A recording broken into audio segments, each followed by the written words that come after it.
Hey everyone, how are you all today? It's Dr. Lynn Daniel, PhD, EDS, coming to you today. It is Sunday, October 23rd, 2022. And I'm just coming to talk a little bit about this week's focus here on LinkedIn. And I'm streaming live on LinkedIn and on YouTube. I went ahead and upgraded my StreamYard services so that I can stream on multiple platforms. And so, yeah, if you're watching, thank you for watching the live version and the replay. If you're here, I appreciate you. So, this week, my focus is on kindness in the workplace. And that is my personal and professional target or focus for the week to learn a little bit more about what does the research validate, what does the research divulge or show us about acts of kindness, also known as pro-sociality in the workplace, and how it is contagious and it helps to improve everyone's or the majority of the employees' attitudes and engagement. So that's what I'm looking at. So today I went looking for, okay, what are acts of kindness? What do they look like? You know? I mean, I can think of some, but I want to see, well, what have people found that works? So I did a Google search, nothing sophisticated. This one is not even scholarly, it's not an academic search. I just went to indeed.com because that is a business enterprise oriented resource. And so I just wanted to see, well, what does a business oriented resource say about kindness in the workplace and how it looks? All right. So here are 15 effective ways to demonstrate kindness in the workplace. And this is published from the Indeed editorial team last year in June. So June 8th, 2021. So it's not that old. It's, less than 3 years old. So it's still relevant. Okay, so it starts out by asking, what is workplace kindness? What is it?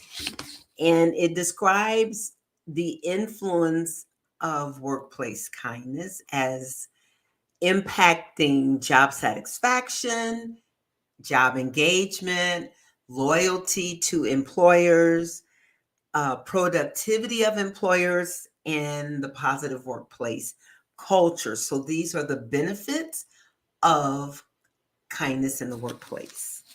All right. I'm going to start with number 15. I'm going to do like back in the day how who used to do that countdown? Letterman? Okay, hold on. Where is it? Dun dun dun. I'm not seeing number 15. Hold on, guys. Be patient with me. I should have had all of this streamlined and ready to go prior to logging on and clicking begin. Here we go. Found it. Okay, number 15, remain aware of your words and tone. Now, this is so important because yesterday, a friend of mine, so I belong to a YouTube teachers group, and we used to post our YouTube videos about instruction, classroom, dealings, and, our life as a teacher. And so in that community, we still keep in touch. Well, one of my friends from that community posted on Facebook about some very negative experiences she's having and has been having for a couple of years now on her job as a teacher with a variety of the stakeholders. And a lot of it has to do with words being used towards her and the tone of the words being used towards her. And so that's number 15 on this list. Remain aware of your words and tones. It's so important for us when we are communicating, whether it's face to face, in email, on the phone, text. that we are mindful of our language, our word choice, and then the way that we verbalize it, the feelings behind the words, because words hurt, and we know that. So be mindful. Number 14, recognize the strengths of others.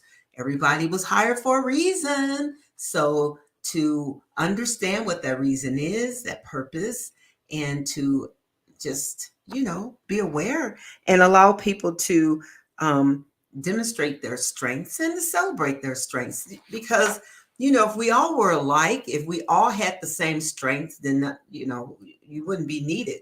So people who tend to be a little bit more reserved, like me on the job, who I am an observer on the job, I will quietly see what's going on around me, take note of people's dispositions, people's contributions, and those types of things.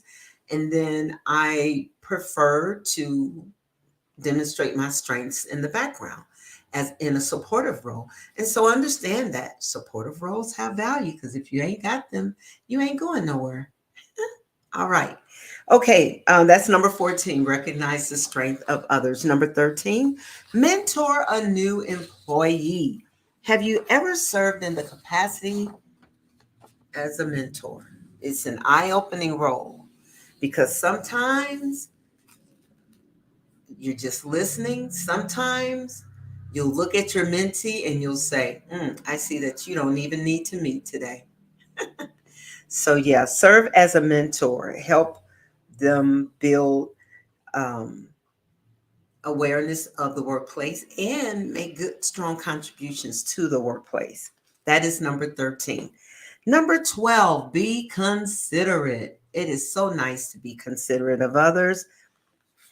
And that looks like, according to Indeed, being considerate looks like cleaning the common areas, respecting everyone's time, arriving in a timely manner to meetings. As a teacher, it also looks like refilling the copier machine once the paper runs out or when it's getting low. And so, yeah, just be considerate. That is number 12. Number 11, make time for your coworkers. So even if you're busy at work, it's important to make time for your coworkers. Communicate your availability, let them know reasonable times when you all can discuss projects, and just, have some commitment towards your peers. That is number 11. It even says to invite them to lunch, get away from the office, or even suggest an activity after work hours. So if that's your thing, do that. If that isn't your thing, I remember when I first started teaching many years ago in dog years, I had a colleague who would recognize people's birthdays. She would put birthday cards in the mailboxes, and she was very considerate in that way, just recognizing people on special occasions. And some of those courtesies are long gone. We don't practice those anymore, because nowadays I don't even celebrate my birthday, and some people do not celebrate holidays. And so being culturally relevant and respectful. But there are ways that we can do number 11, which is make time for your coworkers. Okay. Number 10, organize a team activity. And this looks like finding ways to improve communication, to create a positive environment, to develop trust and enhance motivation. So explore ways to team build and have fun with each other. And that's very similar to number 11. But it says organize a team activity. So I remember at the elementary school I used to teach at, we would do bowling sometimes, and different events that we would supervise, like pizza night and the fall festival and different school events. But then those became opportunities for us to just kind of enjoy each other, and then branch out. We could go to dinner afterwards or things of that nature. So, yeah, number 10, organize a team activity. Okay, number 9, provide recommendations. So, when you know that they are applying for another role within the organization, explore the opportunity to provide a recommendation to the hiring manager. Providing a recommendation for valued coworkers shows that you appreciate them. That is number 9. Number 8, listen. Be a listening ear. Listening improves communication. Listening can help you understand the perspective of others. Listening it helps you to just, I think, know yourself better as well, and know how to get straight to the point and to practice patience. That is number 8, listen. Number 7, give positive feedback. Positive feedback is constructive and helpful, and it can help you to recognize how to use words of encouragement, how to use words of correction, and to reinforce people's gifts and talents and to strengthen them where they need strengthening. So number 7 is give positive feedback. Number 6, have meaningful conversations to show coworkers that you care about them and you can help them grow professionally and they can help you grow professionally. Have those meaningful conversations about something familiar, something that you both know or the group knows about. Maybe something you're working on, maybe a hobby, maybe something that relates to what you're working on. Bring food to work. That's a good one. A lot of people do that. Donut days on my job. My colleagues are just awesome. Someone brought in just a great shared some stationery with us. Someone brings donuts all the time. They're just wonderful people. Okay, number 4. So that was number 3, bring food to work. Number 4, say thank you. Saying thank you is just a simple way to, like, it's free, right? Thank you. But then some people take it a step further and they say thank you with a card or with an email or with a gift card or something like that. So a simple act of thanking someone else also shows recognition and it helps others to feel valued. So number 4, say thank you. Number 3, recognize your coworkers, their contributions to increase cohesiveness in the work environment, to improve mindset, to build positive mindsets, and to increase helpfulness in the workplace. When you can even provide a peer review to show your colleagues' accomplishments. You can provide, like if your employer has a newsletter or some kind of way of recognizing staff or employees, then you can share that with leadership for it to be published. So that's number 3, recognize colleagues. Number 2, smile. You wear a smile. That's free. And number 1, help your colleagues. Collaborate with your coworkers. That shows kindness. It means that you are cooperating. You're working towards a common goal. You're recognizing when someone on the team would benefit from your assistance.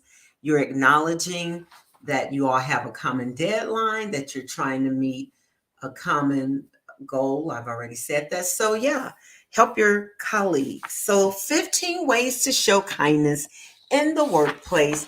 The source today is Indeed.com.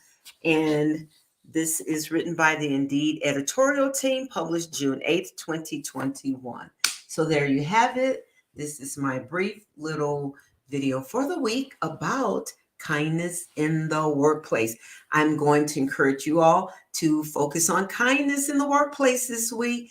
Be mindful of the 15 tips I just shared and just go with the flow. See how you can demonstrate kindness this week in your workplace. Thank you for viewing. I'm Dr. Lynn Daniel, the Self-Care Evangelist. Bye.